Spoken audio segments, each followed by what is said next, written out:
Une bonne journée à tous. Aujourd'hui, on est jeudi 14 septembre de l'an 2023. Donc, bienvenue à cette nouvelle session de cours biblique de l'automne 2023. Donc, tel que promis, on se donne un cours. On va réfléchir durant tout l'automne, ça tous les jeudis à 19 heures via ma page Facebook Live.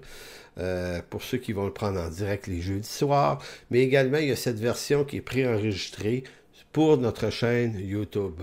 Donc le cours devait initialement s'appeler « Je sais en qui j'ai cru », c'est-à-dire qui est une affirmation que Paul faisait à Timothée concernant les moments difficiles qu'il traversait. Suite à ça, après réflexion, j'ai réfléchi, j'ai pensé que le titre serait meilleur si il sonnait comme ceci: La persécution, l'Église et le disciple. Donc, pourquoi changer le nom du cours? C'est parce que c'est de persécution qu'on parle, donc j'ai voulu trouver un titre qui est au cœur du contenu de ce cours. Donc, bienvenue à ce cours. Merci d'être là. Merci de nous encourager. C'est une grande, grande, grande bénédiction. Donc, comme je le disais, cette année, j'ai choisi pour thème la persécution. Donc, au cours de l'automne, on va parcourir les nombreux textes bibliques qui traitent de persécution en vue de prendre pour modèle de foi ceux qui en toutes ces choses, ont marché dignement, avec noblesse, en tant que disciples de Jésus-Christ. On va se rendre compte que l'Écriture ne fournit aucune mesure pour trouver des moyens d'éviter la persécution. La persécution, c'est comme une vague qui vient. Il y en a eu tout au cours de l'histoire de l'Église. L'Église est elle-même née dans le livre des Actes au cœur d'une période de persécution. Donc, aussitôt que ça a commencé, l'Église, les persécutions ont commencé là.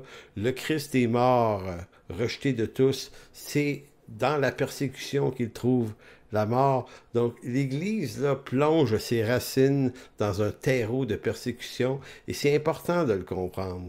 Certes, on peut perdre beaucoup de temps, et je vois ça là, en ce moment encore aujourd'hui, suite aux années pandémiques, on peut perdre beaucoup de temps à fouiller, à dénoncer les magouilles, les complots politiques, les complots des grands capitalistes de notre temps, pour en but d'en faire une information qu'on penserait utile à communiquer, à surcommuniquer. Puis là, je vois ça tous les jours. Des gens vont dire « Hey, voyez-vous, tel pharmaceutique a fait ceci, telle étude a dit cela, tel média. » Et d'aller chercher toutes les contradictions et les modes corruption qui se sont ingérés dans toute cette histoire-là. Mais savez ce que c'est, ça? Ça s'appelle de l'information inerte. Ce qui, inerte au plan spirituel, qui ne contribue en rien à fonder la piété nécessaire pour vivre fidèlement dans la foi. Plus vous allez vous intéresser à la corruption de ce monde, plus votre colère va augmenter, votre frustration, et ça ne va pas vous mener quelque part d'utile dans la foi. Maintenant, ce cours, lui, ce qu'il veut, c'est construire une espérance à travers des moments difficiles. On n'a pas besoin de savoir plus qu'on le sait déjà, que ce monde est corrompu et qu'il s'en va nulle part. C'est une évidence que l'Écriture décrit déjà. Maintenant, l'Écriture ne nous instruit pas à poursuivre par enquête tout ce qu'il peut y avoir de corrompu dans ce monde. Elle nous demande de rester centrés sur l'Évangile de la vérité qui nous amène dans l'espérance d'une vie éternelle donnée par grâce. D'ailleurs, à cet égard, l'apôtre Paul avait dit à son disciple Timothée, 1 Timothée 6, 20 et 21, il dit « Ô Timothée, garde intact ce qui t'a été confié, évite les discours creux et les arguments de ce qu'on appelle à tort la connaissance, car ils sont contraires à la foi. Pour s'y être attachés, plusieurs se sont égarés très loin de la foi. Donc, que la grâce soit avec vous. » C'était par ce texte, version sommaire, que l'apôtre Paul concluait sa lettre à Timothée. Donc, dans ce genre de discours, vous n'allez pas trouver la vérité, vous allez trouver de la colère et de la frustration.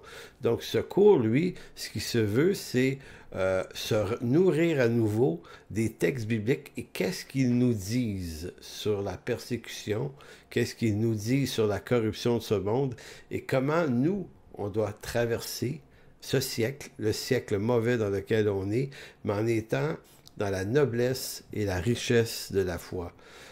très honnêtement, là, je ne vais pas vous tromper au cours de cette session en vous disant que je connais les clés spirituelles pour éviter la persécution. Hein? Il y en a beaucoup qui, dans les milieux charismatiques, c'est ça qu'ils vont faire. Ils vont vous dire, on va prier, on va faire ci, on va chasser les démons. Non, l'Écriture ne suggère jamais concernant la persécution qui vient. Vous allez le voir, on va commencer à regarder ça dès ce soir, que ni Jésus ni les apôtres ne possèdent ou ne proposent de plan ou de clés pour éviter la persécution. Donc, qu'est-ce qu'on va faire durant cette session? Nous allons courageusement entrer dans le sujet en vue d'en comprendre les mécanismes et connaître la volonté de Dieu sur ceux qui lui appartiennent. Donc, la volonté de Dieu au cœur de la persécution. En choisissant ce thème, je veux montrer que, selon l'Écriture, la persécution n'est pas uniquement un sujet pénible et décourageant. C'est pénible, la persécution.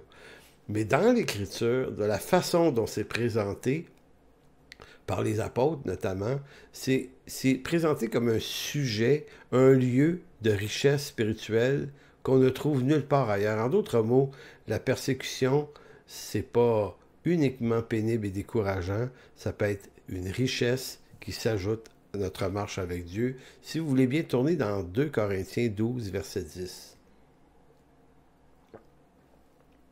Entendons l'apôtre Paul qui disait « C'est pourquoi je me plais dans les faiblesses, dans les outrages, dans les calamités, dans les persécutions, dans les détresses pour Christ, car quand je suis faible, c'est alors que je suis fort. » Je ne sais pas pour vous, moi ce texte-là m'interpelle depuis vraiment longtemps. Mais vraiment longtemps. J'ai toujours eu de la difficulté à saisir l'émotion de ce texte-là. Je me dis, mais comment on peut se plaire dans les faiblesses, les outrages, les calamités, les persécutions et dans les détresses? Voyez-vous, Paul ne dit pas, je les fuis parce que je les déteste. Non, il aurait aimé les fuir, mais il a compris quelles étaient la volonté de Dieu pour sa vie et donc quels sont des moyens, des outils entre les mains de Dieu pour le rendre, lui, plus fort. Vous savez, le verbe « plaire », c'est pourquoi je me plais. Le verbe « eudokeo », c'est un mot qui veut dire ce qui est bon, ce qui est préférable. Le même mot est utilisé par Jésus dans Matthieu 3, 17. Vous savez, quand il y a eu le baptême de Jésus et qu'une voix du ciel s'est fait entendre, celui-ci est mon fils bien-aimé en qui j'ai mis toute mon affection. Affection, eudokeo ici, c'est le même mot que le verbe plaire. C'est juste pour dire que je me plais complètement dans mon fils bien-aimé. Je me plais complètement en lui. Paul va dire, je me plais complètement dans les faiblesses, dans les outrages. Donc, si tant est que le Seigneur Jésus, mais en fait l'apôtre Paul, nous dit qu'il y a quelque chose de riche et d'utile dans les moments de persécution, ben nous, comme disciples du Seigneur, et ça vient avec le titre, la persécution, l'Église et le disciple, je crois que le disciple, c'est d'abord celui qui a une église locale, qui se fidélise envers son Église, donc est appelé par le Seigneur à vivre ça dans la communion des frères, dans la communion des sœurs. Vous m'excuserez si vous m'entendez tousser. J'ai un grattement de gorge depuis quelques jours, c'est comme ça. Donc, continuons. L'Église en Occident entre dans une période d'épreuve et de persécution en ce moment. On peut choisir de ne pas y penser, mais ce serait une très mauvaise idée, car ignorer l'annonce d'une tempête ne nous protège jamais contre les effets dévastateurs des vents de la tempête. Si vous vivez en Floride là, ou ailleurs, dans des endroits où il y a des tornades, puis il y a des ouragans là, qui frappent les côtes de temps en temps, ben, on les voit arriver 2-3 jours d'avance. Maintenant, si vous vivez là, puis vous dites, ben moi j'y crois pas. Ah, peu importe, je verrai ça quand ça frappera ma maison. Non, si vous êtes intelligent, là, vous allez placarder vos fenêtres, vous allez faire tout ce qui est dans votre pouvoir et selon vos moyens pour protéger le mieux possible votre maison. C'est ça. Ben, des vents contraires s'en viennent contre l'Église. Donc, comment l'Église se prépare, puis comment nous, comme croyants, on se prépare en tant que communauté de foi? Tournez dans Jean chapitre 15, versets 18 à 21. On va d'abord faire parler Jésus de la persécution. C'est le Seigneur, c'est celui qui a la plus haute forme d'autorité pour pouvoir nous expliquer ce qu'il en est et le type de réaction qu'on devrait avoir. Parce qu'il faut appréhender la persécution comme un phénomène normal et prévisible. Dans l'Écriture, la persécution, c'est pas anormal, c'est normal. Donc, dans Jean 15, Jésus avait dit, « Si le monde vous hait, sachez qu'il m'a haï d'abord, ou avant vous. Et si vous étiez du monde aimerait ce qui est à lui, mais parce que vous n'êtes pas du monde, je vous ai choisi du milieu du monde. À cause de cela, le monde vous hait. » Juste avant de lire les versets 20 et 21, arrêtons-nous ici pour comprendre que d'abord, ceux qui appartiennent au Seigneur sont choisis par lui. Verset 19, il dit « Je vous ai choisi du milieu du monde. » Et lorsque le Seigneur nous choisit du milieu du monde, il se produit quelque chose qu'on ne réalise pas sur le coup, c'est qu'on devient citoyen d'un autre monde, d'un nouveau royaume. Notre cité dans les cieux, disait l'apôtre. Et également, l'auteur de la lettre aux Hébreux nous parle de cette cité, cette nouvelle Jérusalem céleste, cette réalité dans laquelle nous passerons l'éternité. Quelle que soit la version que vous avez de la Nouvelle Jérusalem, c'est pas ça le point ici. En Éphésiens 2, Paul va dire que nous sommes des citoyens, des concitoyens, des gens de la maison de Dieu. On est étrangers sur cette terre. Donc ici, le texte le sous-entend. Si vous étiez du monde, si vous étiez de ce monde, mais vous n'aviez pas été choisi pour être du milieu du monde, pour faire partie de ce royaume, ben, ce monde vous aimerait. Mais parce que je vous ai choisi du milieu du monde, à cause de cela, le monde vous hait. Souvenez-vous de la parole que je vous ai dite, le serviteur n'est pas plus grand que son maître. S'ils m'ont persécuté, ils vous persécuteront aussi. S'ils ont gardé ma parole, ils garderont aussi la vôtre. Mais ils vous feront toutes ces choses à cause de mon nom, parce qu'ils ne connaissent pas celui qui m'a envoyé. On a tout dans ce texte-là. Hein? On pourrait concentrer l'étude et la réduire à ce seul texte qu'on aurait pas mal tout. Mais évidemment, au cours de la session, on va revenir sur ce texte-là un peu plus tard. On va revenir sur toutes sortes de textes. On va se faire une tête, on va se faire une intelligence sur la persécution. Puis on va se dire, ben, on peut peut-être pas l'éviter, mais on peut apprendre à la traverser, on peut apprendre à l'absorber, vivre les conséquences qui peuvent être difficiles, oui, perdre notre confort, perdre des biens, perdre des droits, mais on va gagner autre chose. Et c'est ce que l'Écriture nous promet. Il y a beaucoup à gagner en marchant fidèlement avec Dieu, puisque si le Maître qui est Jésus, lui, a absorbé la persécution, il ne l'a pas empêché sur sa vie, quoi qu'il fût le Seigneur, le Kyrios, le Seigneur des Seigneurs, et vous remarquerez que Jésus ne nous dit pas ce qu'on pourrait faire pour éviter. Il n'est pas en train de dire, vous allez être persécutés. Je vais vous donner quelques trucs, les gars, quelques formes de prière, quelques formes de combat spirituel pour la repousser. Il n'est pas là du tout. Il dit, ça m'est arrivé, ça va vous arriver. Il ne dit pas non plus de prier pour que Dieu empêche la persécution de nous atteindre. Il dit seulement que nous serons persécutés, que cela entre dans la normalité des choses lorsqu'on est disciple de Jésus-Christ. Et ceux qui marcheront pieusement en lui seront persécutés, disait aussi l'apôtre Paul. Maintenant, vous allez dire, hey, ça me tente-tu de me taper une session de cours où je vais me faire dire que ça va aller mal? Ben, peut-être que comme moi, vous allez en sortir édifié, parce que depuis les mois et les mois que j'étudie ce cours, que je le prépare, ma perspective est devenue heureuse. Non pas que j'ai hâte à la persécution puis que je la souhaite, là, je ne suis pas masochiste, mais j'ai vu qu'il y avait des richesses dans ça, puis je me suis dit, ben, pourquoi pas? Parce que si je ne me prépare pas, et si vous ne vous préparez pas, votre réaction lorsque les vents contraires vont arriver risque d'être un désastre. Donc, où va le monde? Plus les années avancent, plus on voit ce monde s'enfoncer dans la folie parce qu'il s'éloigne de Dieu. Est-ce que c'est normal qu'il s'éloigne de Dieu? Ça fait partie de la souveraineté de Dieu. On ne va pas se plaindre que le monde s'est éloigné de Dieu ou s'est rapproché de Dieu comme si nous, on devait rattraper ça. Dieu est souverain sur l'histoire de l'humanité et l'histoire de l'humanité, c'est d'abord et avant tout son histoire à lui. Puisque ce monde lui appartient, c'est lui, Dieu, qui du haut des cieux dirige les destinées de ce monde. Donc, les politiciens, là, puis tous les grands de ce monde, ce sont que des marionnettes et Dieu fait ce qu'il veut avec les rois et les princes. C'est lui qui les appelle, c'est lui qui les destitue. Maintenant, quand on regarde ce monde s'avancer dans sa folie ou s'enfoncer, ben on comprend, s'éloigne de Dieu. Et s'il s'éloigne de Dieu, il s'éloigne forcément de la vérité. Puis plus ce monde s'éloigne de la vérité, ben, plus ça va avoir l'effet que ça a en ce moment, c'est qu'on va se sentir comme des étrangers en ce monde. Il y a 30-40 ans, quand je me suis converti, je ne me sentais pas étranger dans ce monde.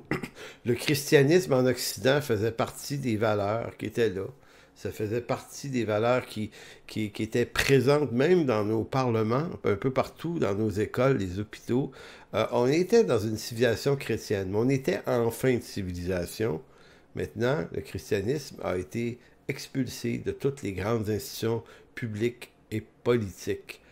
C'est ennuyeux que ce soit comme ça, mais c'est comme ça. Ce que ça produit l'effet que l'Écriture décrit.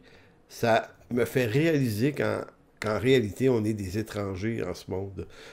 On est à la fois des humains, là. On appartient à un État, on est citoyen d'un État, mais on voit bien que les valeurs qui nous construisent, les valeurs de l'Écriture, la vie de l'Esprit en nous, qui crée ce sentiment d'appartenance à Dieu plus fort que bien la raison des gens, parce que des fois je parle avec des croyants qui sont allumés, puis qui me disent, écoute, je peux pas croire autre chose. C'est d'une évidence que Dieu existe, c'est d'une évidence qu'on a besoin d'un sauveur, c'est évident que ce monde est perdu, donc je ne changerai pas d'avis, mais moi non plus, voyez-vous? Donc, plus ce monde s'enfonce dans sa bêtise, plus on va se sentir étranger. Maintenant, c'est quoi la vocation d'un étranger en ce monde lorsqu'on est des ambassadeurs de Christ en ce monde? On n'aurait jamais pu imaginer, il y a seulement 30 ans, ceux qui sont sauvés depuis une trentaine d'années là, et plus, on n'aurait jamais pu imaginer qu'un jour, on ouvrirait toutes grandes les portes de nos écoles à des drag queens à moitié habillées dans des écoles primaires, dans des écoles publiques primaires, pour faire des lectures qui surexposent des enfants de 4, 5, 6, 7 ans à la culture homosexuelle. Écoutez, il y a 30-40 ans, ce monde n'aurait pas voulu, aurait dit, ben non, c'est fou raide, on fait pas ça. Ben aujourd'hui, on le fait. Et non seulement on le fait, mais on n'aurait jamais pu imaginer que pour nous, comme croyants, affirmer notre désaccord avec cette évidente bêtise nous placerait peut-être même dans l'embarras qu'on passerait pour des gens haineux, ennemis du progrès de l'humanité. Parce que c'est comme ça que c'est décrit. Maintenant, écoutez, c'est ténébreux comme c'est pas possible. Donc, qu'est-ce que ça produit sur nous, comme chrétiens? Ben, ça fait en sorte que l'Église est nerveuse en ce moment. Ou bien l'Église est nerveuse, ou bien l'Église est conciliante, ou bien l'Église est dans dans une colère. Donc, nerveux, colérique, condescendant, il y a toutes sortes de réactions que les chrétiens vont avoir. Moi, je nous suggère d'étudier l'Écriture puis de regarder la réaction et l'action des apôtres devant la persécution, de regarder leur courage, leur noblesse, leur foi. C'est ça qui va nous intéresser. Donc, l'Église est nerveuse parce que de nombreux chrétiens, de pasteurs ne savent pas trop comment réagir.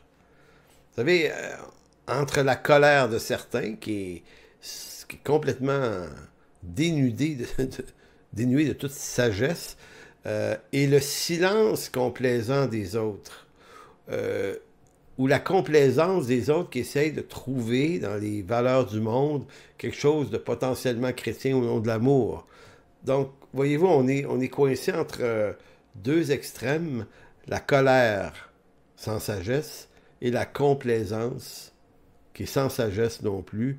Donc, pour beaucoup, on ne sait pas comment réagir. Maintenant, on va apprendre comment réagir. Écoutez, les secrets ne sont pas enfouis sous terre, ils sont dans l'Écriture. L'apôtre Paul a écrit plusieurs de ses lettres alors qu'il est en prison. Donc, on va s'intéresser, on va dire, OK, comment parle-t-il de sa situation?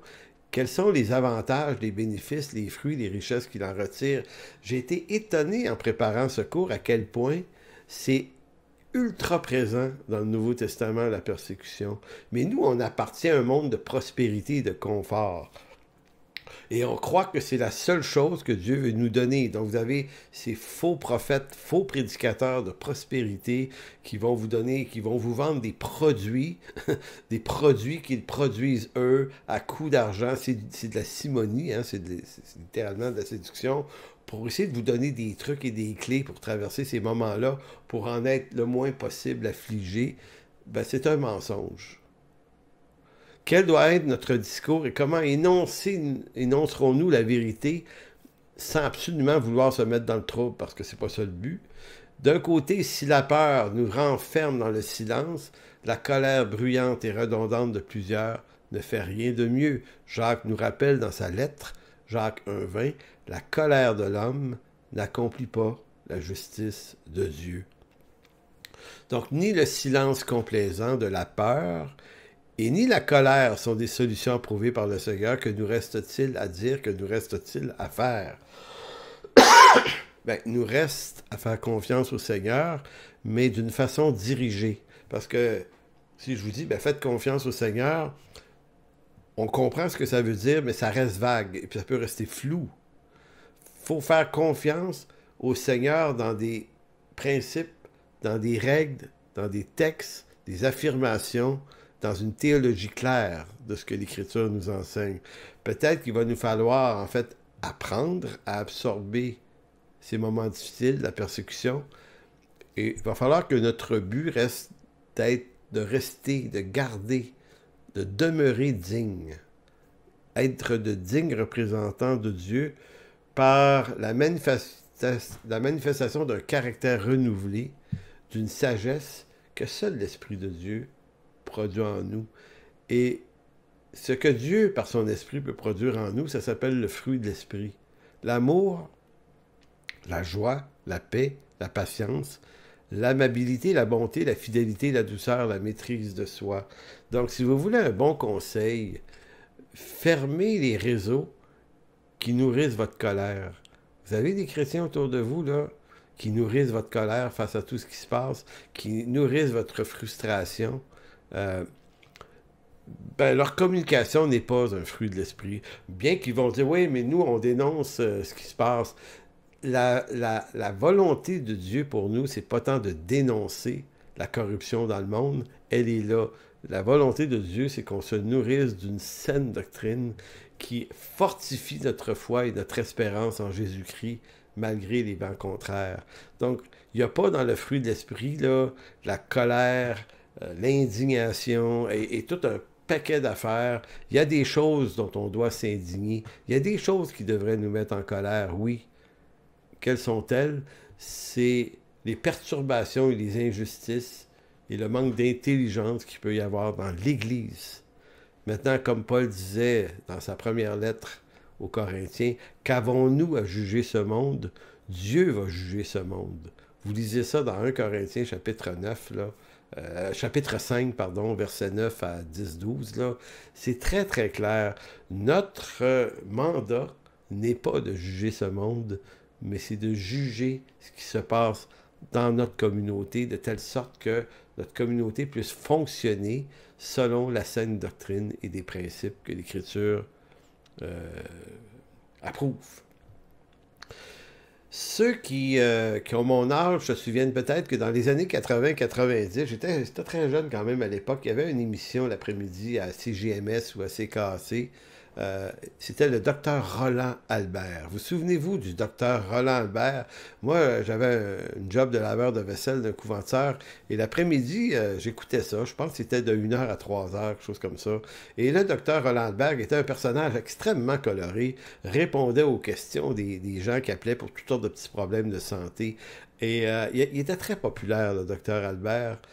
Et lui avait dit une fois quelque chose qui m'est resté jusqu'à ce jour. Vous savez, il y a des gens qui agissent avec leur santé un peu comme si, lorsqu'ils sont dans leur voiture, vous savez, il y a des signaux lumineux dans tableau de bord de voiture qui nous indique si on manque d'essence, on manque d'huile, surchauffe du moteur. Bref, et nos voitures aujourd'hui en contiennent beaucoup plus que dans le temps du docteur Albert. Mais tu peux savoir, il y a beaucoup d'informations dans le tableau de bord, puis c'est toujours un signal lumineux. Puis des fois, le soir, quand on roule, là, puis les signaux sont allumés, là, on aimerait ça les éteindre. Puis c'est un peu comme si on mettait un diachylon opaque sur le signal lumineux, le signal, pour ne pas le voir. Il dit, des gens agissent comme ça avec leur santé, plutôt que de traiter le problème, puis de prendre au sérieux la situation, le bobo, qui est un signal qui te dit que quelque chose ne va pas dans ton corps, ben on fait comme s'il ne se passait rien. Voyez-vous, j'utilise l'exemple du docteur Albert pour vous dire et pour me dire, il y a des signaux lumineux à l'horizon en ce moment. On sait que des moments difficiles s'en viennent sur l'Église. Donc, ça ne vous donne rien de vous fermer les yeux et de dire « Ah, je vais mon temps à pas y penser, je trouve ça trop pénible. » Pensons-y, parce que plus on va y penser, plus on va se faire une intelligence. Je vous garantis que ça va être utile. Et si j'avais un vœu dans mon cœur pour ce cours, c'est que vous puissiez en retirer toute l'espérance possible, parce que c'est vraiment ce que ça va faire, ce cours-là. Donc, si je résume ce que je viens de dire, devant l'évidence des vents contraires qui se lèvent en Occident contre le christianisme, il nous faudra, frères et sœurs, trouver dans l'Écriture tout ce qui peut nous apporter le bon conseil et la consolation nécessaire afin que, malgré l'épreuve, nous puissions garder en nos cœurs la paix du Christ qui surpasse toute connaissance. Philippiens 4,7. Maintenant, je vous amène dans Romains 15. Romains 15, les versets 4 à 6. Vous savez, le but de l'instruction biblique, que ce soit ce cours ici, ou quelques cours que vous suiviez, parce qu'il y a des excellentes écoles bibliques, la Faculté de théologie de Montréal, Sembec, Profac, bref, moi, si vous faites partie d'une église qui appartient à ces associations-là, demandez-vous pas si vous voulez devenir pasteur et que ça serait utile de prendre des cours. On ne prend pas des cours parce qu'on veut devenir pasteur. Hein? On prend des cours parce qu'on est un croyant, un disciple, on veut s'instruire. Donc, nos écoles bibliques devraient être pleines, devraient déborder, alors qu'il n'y a même pas 3 à 4 % des chrétiens seulement qui jugent ça important. Pourtant, c'est la chose la plus importante. Mais à la fois, le but de l'instruction biblique et théologique n'est pas seulement d'accumuler des savoirs théologiques précis en vue de discourir, de savoir si j'ai plus raison avec ma position que l'autre. C'est intéressant, les débats, moi j'aime bien ça, mais en même temps, si ça veut juste montrer qu'on est intelligent puis qu'on appartient à telle catégorie de théologiens, on se dit hey, moi je suis réformé, moi je suis... Écoutez, pour moi, il y a une certaine vanité dans ça. La théologie n'a d'utilité qu'à partir du moment où elle renouvelle notre intelligence, elle nous apprend à réfléchir avec Dieu. Sur qui est Dieu d'abord? La doctrine de Dieu. Qui est-il ce Dieu-là? Comprendre sa souveraineté. Parce que cette doctrine-là de la souveraineté est la plus importante pour être capable d'interpréter les événements tels qu'ils arrivent. Faire affaire avec un Dieu souverain, là, et je sais que tous les chrétiens ont déjà entendu l'expression Dieu souverain, mais une bonne partie des chrétiens ne comprennent pas nécessairement ce qu'implique que Dieu soit souverain. Ça implique là, que rien de ce qui arrive n'arrive sans que Dieu l'ait décrété, même les choses qu'on n'aime pas. Donc, les moments de persécution, là, si vous dites c'est le diable qui les pousse, ben dites-vous une chose, que si le diable les pousse, c'est parce que Dieu lui a dit, oui, tu peux pousser ça. C'est l'histoire de Job. Si Jésus a été persécuté, si les apôtres l'ont été, c'est parce que Dieu le voulait. Maintenant, si on n'étudie pas l'Écriture correctement, on va rentrer dans une fausse théologie, une fausse dualité. On va penser qu'il y a Dieu, il y a le diable, et puis pour que Dieu remporte la victoire pour nous, il faut prier Dieu parce que le diable est très, très puissant. Puis je vois des gens se mettre dans des espèces de combats spirituels, puis de la façon dont ils comprennent, je me dis, ils n'ont juste pas compris ni l'Écriture, ni la doctrine de Dieu, la souveraineté de Dieu, parce qu'ils passent tout de suite à l'étape ultra pratique, premier niveau, on n'essaie pas de comprendre, on essaie juste de réagir.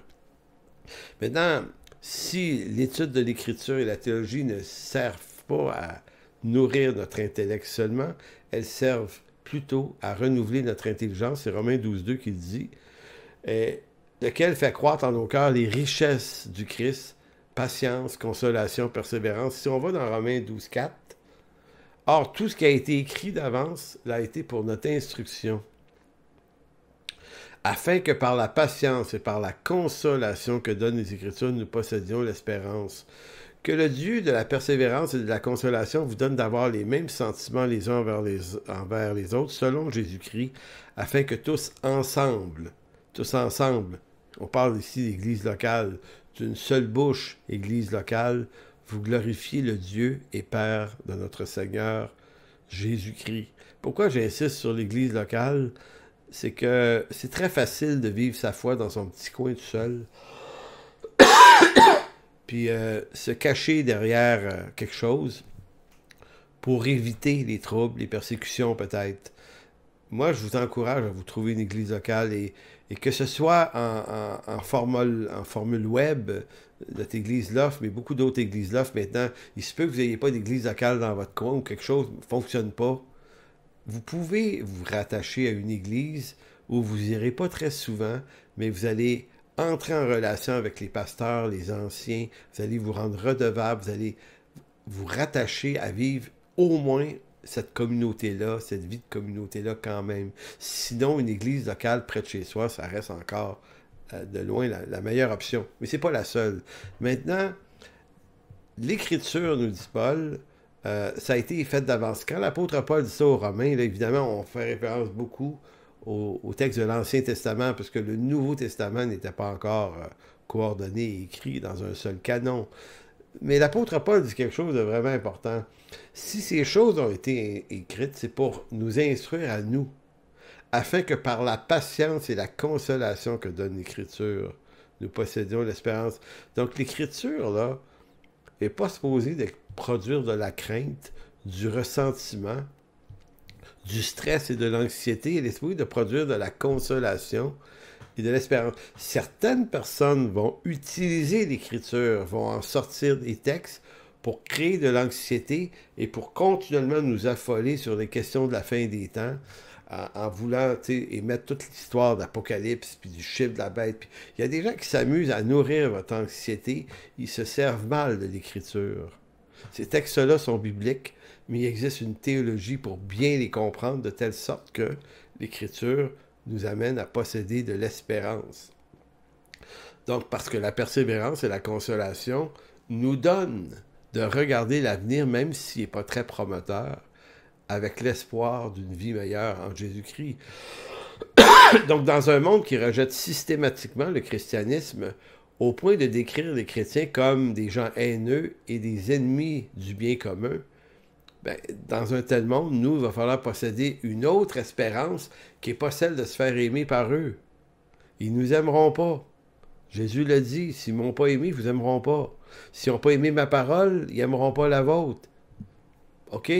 Donc, si on se fait accuser d'être haineux et ennemi du bien commun, on s'en excusera pas. On va dire, ben, écoutez, désolé, mais moi, ma foi est dans ce Jésus-Christ qui m'a sauvé.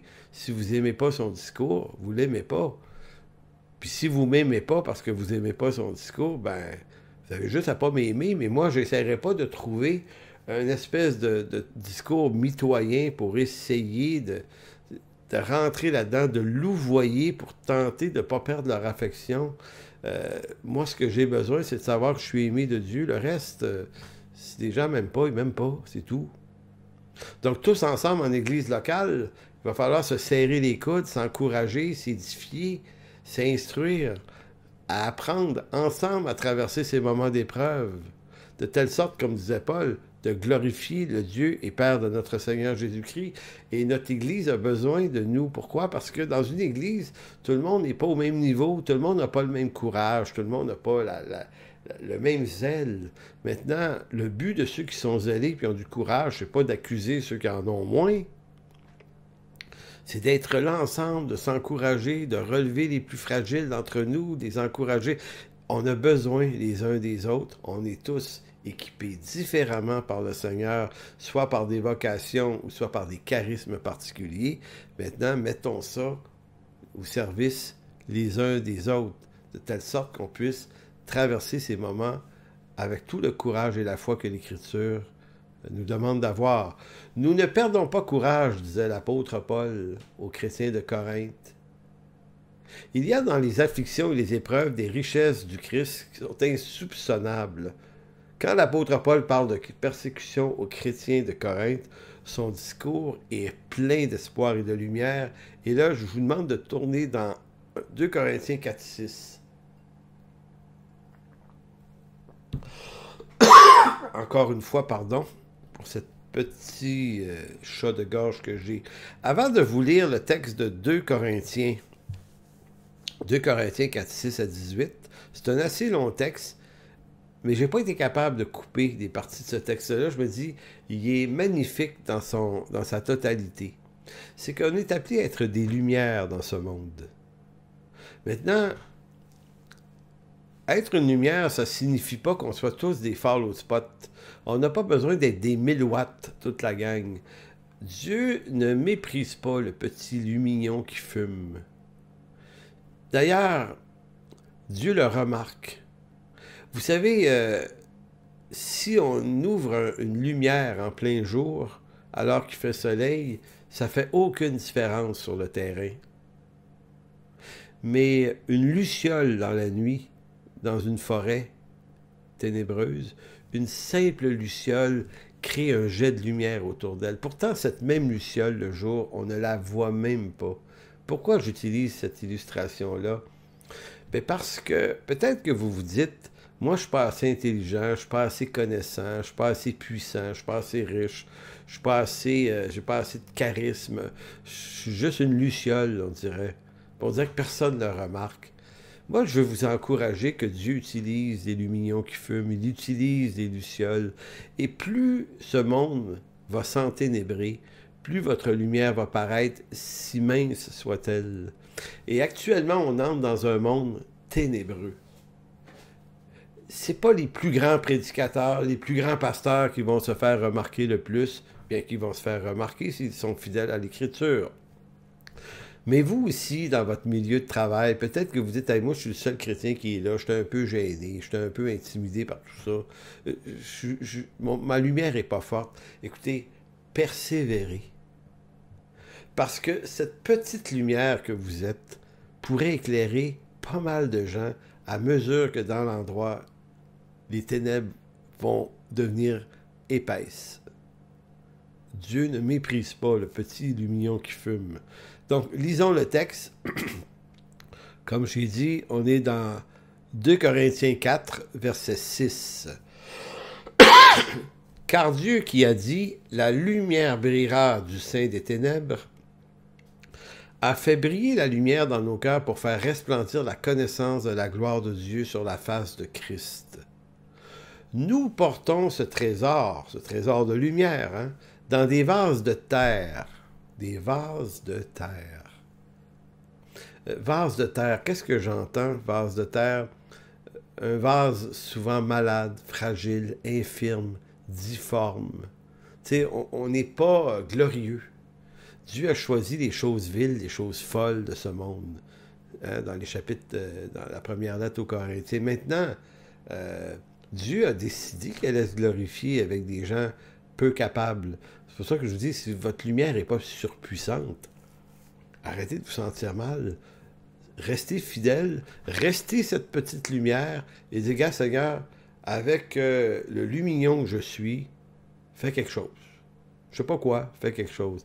Donc, nous portons ce trésor dans des vases de terre afin que cette grande puissance soit attribuée à Dieu et non pas à nous. Nous sommes pressés de toutes parts. Et remarquez à partir du verset 8, la dualité dans le texte. Il y a toujours quelque chose qui est comme on dirait négatif, mais Paul amène toujours sa contrepartie riche. Nous sommes pressés de toute manière, oui, mais non réduits à l'extrémité. Ah, OK. Dans la détresse, oui, mais non dans le désespoir. Verset 9, persécuté. Oui, persécuté. Difficile, ça. Mais non abandonné. Abattus, mais non perdus. Je ne sais pas si vous voyez cette espèce de double discours où Paul dit c'est pas grave qu'on soit réduit à l'extrémité ou dans la détresse ou persécuté. Dieu a toujours une contrepartie à toutes ces choses. Verset 10, portant toujours avec nous dans notre corps la mort de Jésus, à contrepartie, mais afin que la vie de Jésus soit aussi manifestée dans notre corps. Donc, à mesure qu'on absorbe la persécution et les difficultés, il y a une vie de Christ de plus qui s'ajoute à nous. Puis je sais qu'il y a beaucoup de croyants qui se disent « Moi, je vis rien avec Dieu, puis je trouve ça plate, on dirait que le Seigneur ne m'utilise pas. » Ben, peut-être dans un monde d'abondance où tout va bien, où il fait super clair, mais peut-être qu'ici, l'occasion se présente où le Seigneur va t'utiliser maintenant. Puis, te tords pas un bras, c'est pas de la pression, c'est que ce monde s'enténèbre, donc ta lumière va paraître de plus en plus. Car nous qui vivons, verset 11, nous sommes sans cesse livrés à la mort à cause de Jésus. La contrepartie, afin que la vie de Jésus soit aussi manifestée dans notre chair mortelle, ainsi la mort agit en nous et la vie agit en nous.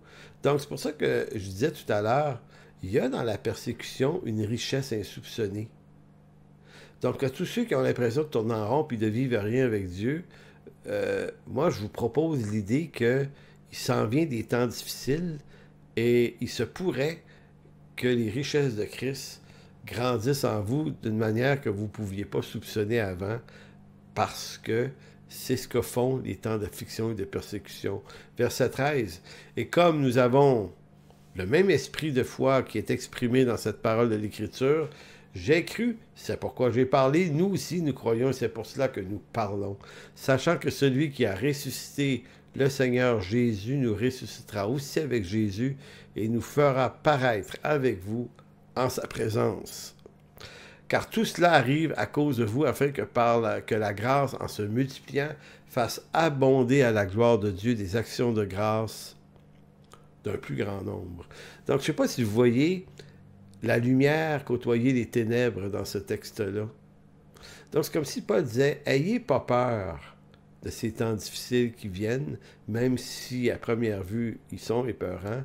Réjouissez-vous parce que quelque chose de grand peut se produire. » Il termine au verset 16 à 18. « C'est pourquoi nous ne perdons pas courage, et alors même que notre homme extérieur se détruit, notre homme intérieur se renouvelle de jour en jour, car nos légères afflictions... » C'est riche, ce texte-là. Là.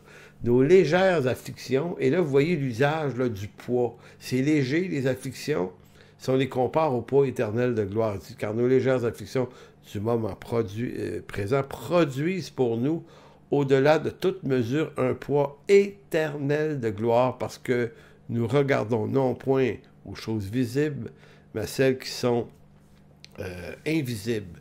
Car les choses visibles sont passagères et les invisibles sont éternelles.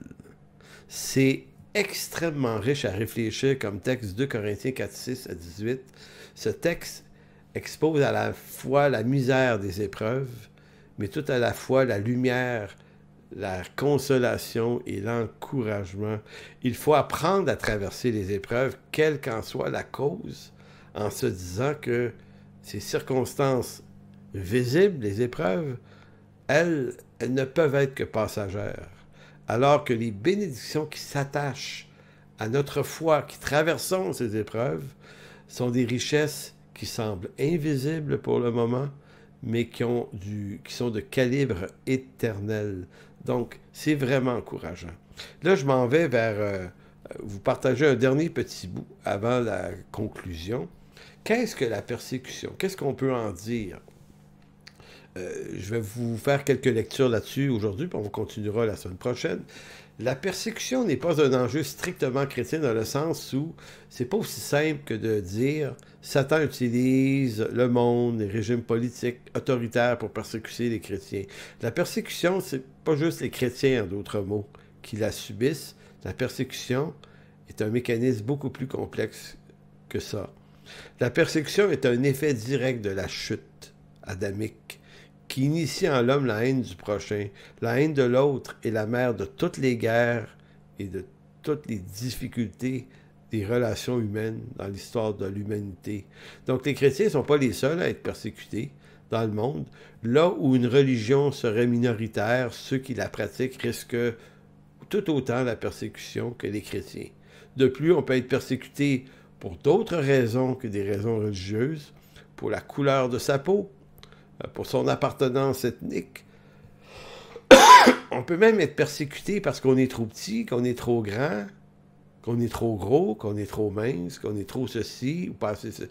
En d'autres mots, c'est un mécanisme de haine qui s'inscrit au cœur de l'homme à travers le péché et la chute. La première chose qu'on devrait se dire nous-mêmes comme croyants, on ne doit pas rentrer dans la moquerie, dans la haine de l'autre, pour quelque raison que ce soit. Ça, là, ce sont des valeurs de païens. Ce sont des valeurs de païens qui n'appartiennent pas à nos valeurs à nous. On est appelé à aimer, à s'aimer les uns les autres, puis à aimer les gens du dehors, les gens du dedans, autant que c'est possible, comme dit Paul dans Romains 12, soyez en paix avec tous les hommes. Maintenant, la persécution s'inscrit généralement dans une dynamique de pouvoir. C'est-à-dire que c'est ceux qui vont souvent détenir le pouvoir, notamment dans les régimes politiques, qui vont généralement être les éléments les plus persécutants. Le grand Montesquieu, qui est un Français qui avait écrit des ouvrages sur la politique dans les années 1750 en France, durant le siècle des Lumières, a dit quelque chose de très fort sur le pouvoir. Il dit, le pouvoir, il dit, ceux qui détiennent le pouvoir politique ont généralement tendance à en abuser. Effectivement. Donc, c'est ce genre d'excès, pourtant, que voulaient empêcher les régimes démocratiques. Il faut comprendre que durant une bonne partie de l'histoire, là, les systèmes royaux là, qui existaient, les systèmes seigneuriaux aussi, faisaient en sorte qu'on donnait le pouvoir à quelques personnes, et eux voulaient imposer leurs croyances, leur régime, au plus grand nombre, au risque d'être persécutés et maltraités. Maintenant, la démocratie est une invention, une idée du 18e siècle, mais dans le monde moderne, évidemment, les Grecs avaient pratiqué ça il y a longtemps, mais c'était l'idée de défaire les mécanismes haineux et permettre à toute une population de pouvoir vivre ensemble malgré les différences.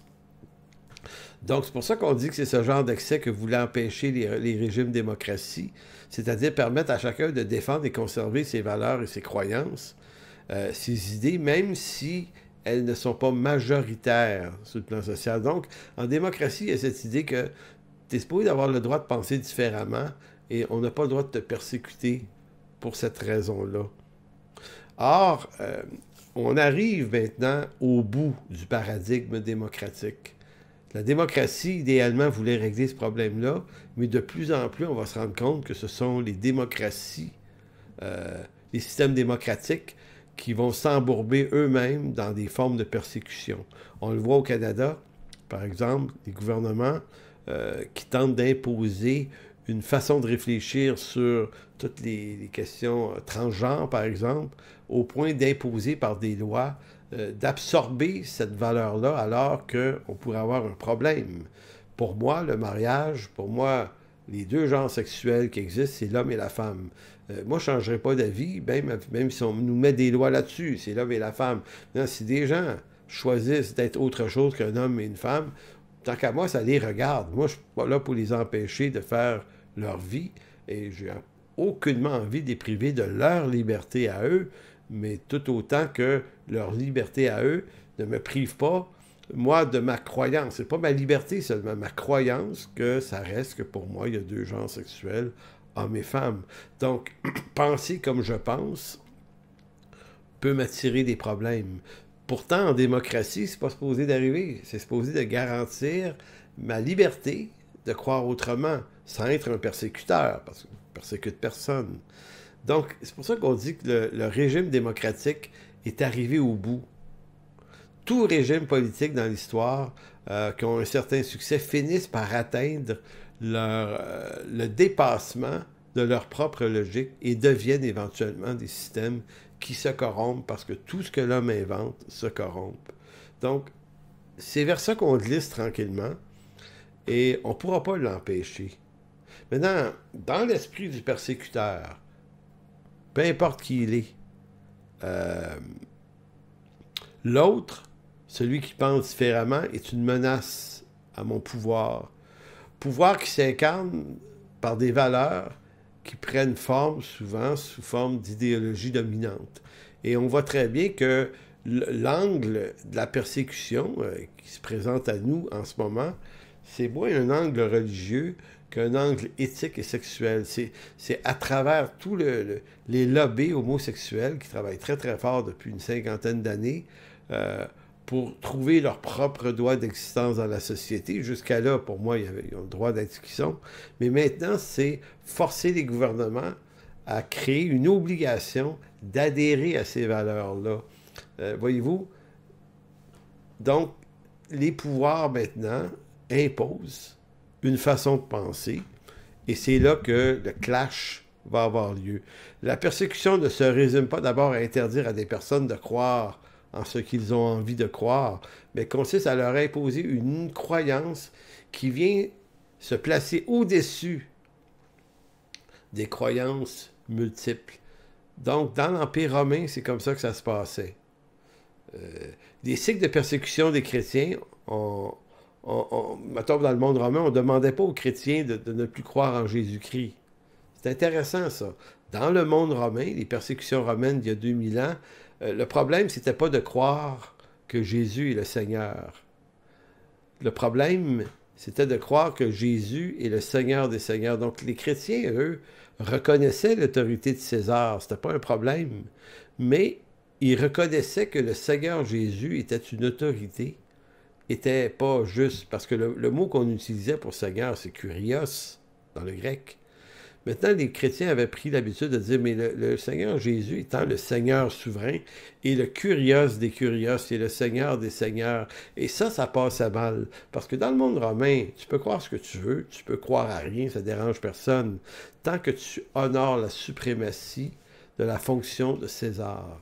César était vu comme un dieu, non pas l'individu, évidemment, il y avait une couple de cabochons assis sur ce trône-là des fois, mais c'était la fonction impériale de César.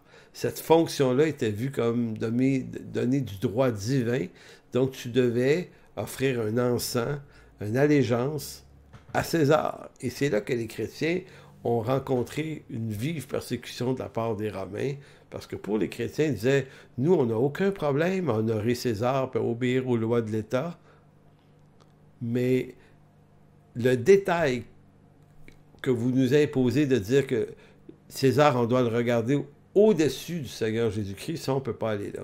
Et des milliers de chrétiens sont morts dans les arènes romaines à l'époque. Donc, vous voyez que la persécution, ça repose sur des micro-détails. Maintenant, aujourd'hui, c'est un petit peu la même chose. Il y a des choses, hein, on peut honorer les gouvernements sans aucun problème, même si on sait qu'ils ne sont pas croyants, puis même si on sait qu'il y a de la corruption là-dedans, mais on va faire face à un détail, à des détails. Et c'est là que va commencer les troubles. Si on nous demandait de reconnaître d'autres genres sexuels que l'homme et la femme, ou que la société les reconnaisse, ça les regarde. Mais moi, personnellement, je n'irai pas là. C'est tout. Je vais toujours continuer de prétendre, d'affirmer que le mariage est l'affaire d'un homme et d'une femme. Maintenant, si des hommes veulent se marier ensemble ou des femmes veulent se marier ensemble, moi, là, c'est pas mon problème. Je veux pas les empêcher de faire ça. Ça leur appartient à eux. Donc, pour moi, ils ont la liberté de le faire. Mais moi, j'ai la liberté de ne pas le faire. Donc, est-ce qu'un jour, on va dire, t'es un pasteur, t'as une licence pour marier des gens, on veut t'obliger à marier des personnes de même sexe? Ma réponse va être non, au risque de la persécution. Donc, pourquoi je vous expose cette affaire-là? C'est pour montrer le caractère de ce que c'est que la persécution. Donc, il va falloir apprendre maintenant à faire confiance au Seigneur et de marcher en lui. Donc, je vais m'interrompre là-dessus aujourd'hui. Donc, on a commencé à expliquer ce qu'étaient les persécutions du temps des Romains. La semaine prochaine, dans la séance 2, on va parler de la persécution que subissait Paul. Paul a été persécuté par les Romains, mais il a d'abord été persécuté par les Juifs à Jérusalem.